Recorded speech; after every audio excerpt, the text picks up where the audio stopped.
રાજકોટની ઘટનાને પગલે બારડોલી ફાયર વિભાગ પણ એક્શનમાં આવ્યું હતું। બારડોલીના બાબેન સ્થિત happy planet game zone fire વિભાગ દ્વારા બંધ કરાયું હતું, જ્યારે નગરના અન્ય 5 જેટલા ગેમ ઝોન પણ બંધ કરાયા હતા। રાજકોટ ખાતે ગતરોજ ટીઆરપી ગેમ ઝોનમાં આગની ઘટના બની હતી, જેમાં 28 જેટલા નિર્દોષો આગમાં ભૂંજાઈ ગયા હતા, જેથી રાજ્યભરમાં ગેમ ઝોન પર હવે તવાઈ બોલાવાઈ રહી છે।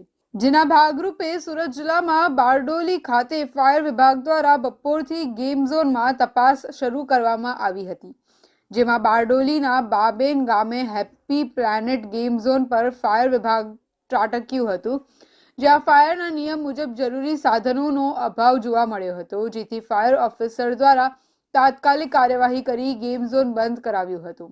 જે રાજકોટમાં ગઈકાલે જે ઘટના ઘટી છે ફાયરની, તે રિલેટેડ બારડોલી નગરમાં બધા ગેમ ઝોન અમે ચેક કર્યા છે ને, અને અત્યારે હાલમાં એક હેપી પ્લેનેટ ગેમ ઝોન છે તે અમે ચેક કર્યું છે ને હાલ પૂરતું બધા ગેમ ઝોનને અમે બંધ કરાવી દીધા છે। બારડોલીમાં ટોટલ 5 જગ્યા પર અમે ચેક કર્યું છે, નાના નાના ગેમ ઝોન છે ને અત્યારે હાલ બાબેન ગામમાં જે ગેમ ઝોન છે તે ચેક કર્યું છે ને હાલ બધાને બંધ કરવાનું કીધું છે।